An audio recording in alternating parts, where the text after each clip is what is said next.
భారతదేశానికి వ్యవసాయమే వెన్నెముక అంటారు. కానీ ఆ వెన్నెముక ఇప్పుడు అప్పుల భారంతో వంగిపోతోంది. అన్నదాతలకు వ్యవసాయం లాభసాటిగా ఉందా? వాళ్ళ జీవన స్థితిగతులు ఎలా ఉన్నాయి? ఈ ప్రశ్నలకు సాక్షాత్తు కేంద్ర ప్రభుత్వమే లోక్సభ వేదికగా ఒక షాకింగ్ సమాధానం ఇచ్చింది. దేశవ్యాప్తంగా ఉన్న రైతుల నెత్తిన ఇప్పుడు అక్షరాల 31,34,000 కోట్ల రూపాయల అప్పుల భారం ఉందని కేంద్ర ఆర్థిక శాఖ అధికారికంగా ప్రకటించింది. అయితే ఈ అప్పుల జాబితాలో ఉత్తర భారతదేశం కంటే మన దక్షిణాది రాష్ట్రాలే టాప్ పొజిషన్లో ఉండటం అందరినీ విస్మయానికి గురిచేస్తోంది. మరి ముఖ్యంగా ఆంధ్రప్రదేశ్ రాష్ట్ర రైతులు అప్పుల ఊపిలో కూరుకుపోతున్నారు. కేంద్రం లెక్కల ప్రకారం రైతుల అప్పుల్లో ఏపీ దేశంలోనే ఏకంగా 2వ స్థానంలో నిలిచింది. అసలు ఏపీ రైతులపై ఉన్న ఆ 3,75,000 కోట్ల అప్పుల లెక్క ఏంటి? తెలంగాణ రైతుల పరిస్థితి ఎలా ఉంది? ఏపీ కంటే ముందు మొదటి స్థానంలో ఉన్న రాష్ట్రం ఏది? అన్నదాతల మెడకు ఉరితాడులా మారుతున్న ఆ అప్పుల సంక్షోభంపై స్పెషల్ ఫోకస్.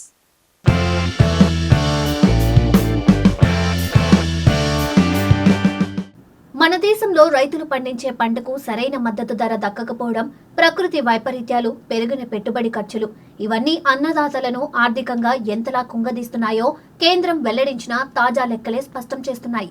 లోక్సభలో సభ్యులు అడిగిన ఒక లిఖితపూర్వక ప్రశ్నకు కేంద్ర ఆర్థిక శాఖ సహాయ మంత్రి పంకజ్ చౌదరి బదులిస్తూ దేశంలోని రైతుల అప్పుల చిట్టాను బయటపెట్టారు. 2025 డిసెంబర్ 31వ తేదీ నాటికి దేశవ్యాప్తంగా రైతుల అప్పులు కనీవిని ఎరుగని స్థాయికి చేరుకున్నాయి. ఇందులో అత్యంత ఆందోళనకరమైన విషయం ఏమిటంటే దేశంలోనే ఎక్కువ రుణాలు తీసుకున్న రైతులు మన దక్షిణాది రాష్ట్రాల్లోనే ఉన్నారు. ముఖ్యంగా ఆంధ్రప్రదేశ్ రాష్ట్రం ఈ రుణాల జాబితాలో టాప్ 2లో నిలిచింది.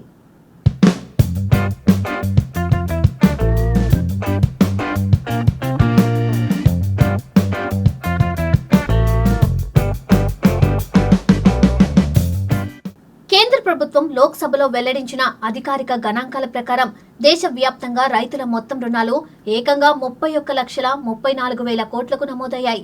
ఈ 31.34 లక్షల కోట్లలో రైతులు స్వల్పకాలిక అవసరాల కోసం తీసుకున్న క్రాప్ లోన్స్ 20,17,000 కోట్లు కాగా, వ్యవసాయ పరికరాలు, ట్రాక్టర్లు లాంటి వాటి కోసం తీసుకున్న దీర్ఘకాలిక రుణాలు 11,17,000 కోట్లుగా ఉన్నాయి. అయితే ఈ అప్పుల విషయంలో దక్షిణ భారతదేశ రాష్ట్రాలు మొదటి స్థానాల్లో ఉండడం గమనార్హం. దేశంలోని అత్యధికంగా రైతుల అప్పులు ఉన్న రాష్ట్రంగా పొరుగున ఉన్న తమిళనాడు మొదటి స్థానంలో నిలిచింది. తమిళనాడు తర్వాత దేశంలోనే అత్యధిక అప్పులున్న రాష్ట్రంగా ఆంధ్రప్రదేశ్ 2వ స్థానంలో నిలిచింది.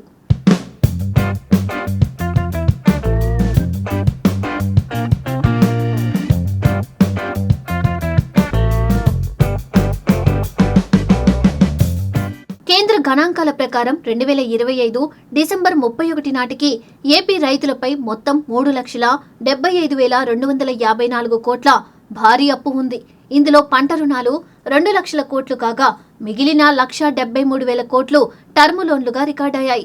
ఇక్కడ ప్రతి రైతు కుటుంబంపై సగటున 2,40,554 అప్పు ఉంది. అసలు ఆంధ్రప్రదేశ్లో అప్పులు ఇంతలా ఎందుకు పెరిగాయి? నివేదిక ప్రకారం ఏపీలో 93.2% రైతు కుటుంబాలు ఏదో ఒక రూపంలో అప్పుల్లోనే ఉన్నాయి. అంటే ప్రతి 100 మందిలో 93 మందికి అప్పు ఉంది. విత్తనాలు, ఎరువులు, కూలీల ఖర్చు విపరీతంగా పెరగడం, దానికి తోడు తరచూ ప్రకృతి వైపరీత్యాల వల్ల పంటలు చేతికందకుండా పోవడం రైతును కోలుకోలేని దెబ్బతీస్తున్నాయి. చాలా సందర్భాల్లో బ్యాంకు రుణాలు సకాలంలో అందక వడ్డీ వ్యాపారుల దగ్గర అధిక వడ్డీకి అప్పులు తెచ్చి చక్రవడ్డీల ఊబిలో చిక్కుకుపోతున్నారు.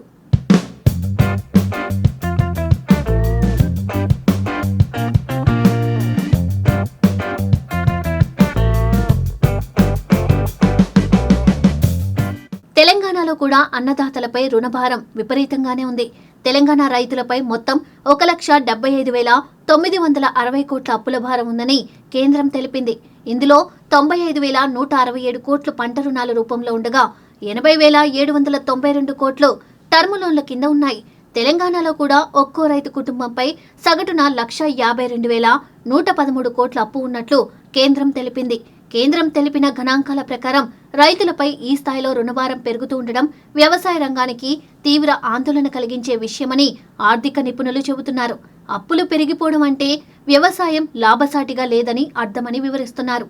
రైతుల ఆర్థిక ప్రగతికి దోహదం చేసే కీలక నిర్ణయాలను ప్రభుత్వాలు తక్షణమే తీసుకోవాలని, వారికి అవసరమైన ఆర్థిక సహాయాన్ని అందించాలని నిపుణులు సూచిస్తున్నారు.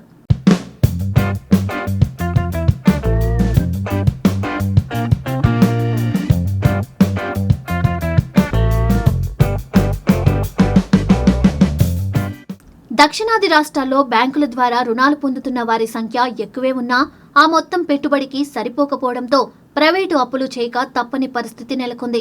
ఈ సంక్షోభం నుండి గట్టెక్కించేందుకు కేంద్ర ప్రభుత్వం పీఎం కిసాన్ ద్వారా ఏటా 6,000 రూపాయల పెట్టుబడి సాయం, కిసాన్ క్రెడిట్ కార్డుల ద్వారా తక్కువ వడ్డీకి రుణాలు ఇస్తున్నామని చెబుతున్నా క్షేత్రస్థాయిలో పరిస్థితి మాత్రం మారడం లేదు. చూశారుగా, లోక్సభలో వెల్లడైన ఈ గణాంకాలు కేవలం అంకెలు మాత్రమే కావు. అవి మన రైతాంగం ఎదుర్కొంటున్న ఆర్థిక సంక్షోభానికి నిలువుటద్దాలు. ఏపీ అప్పుల్లో 2వ స్థానంలో ఉండడం అనేది పాలకులకు, అధికారులకు ఒక హెచ్చరిక లాంటిది. అప్పుల ఊబిలో కూరుకుపోయిన రైతులను బయటకు తీసుకురావాలంటే కేవలం రుణమాఫీలు మాత్రమే సరిపోవు. వ్యవసాయాన్ని ఒక లాభసాటి వ్యాపారంగా మార్చే ప్రభుత్వ విధానాలు రావాలి.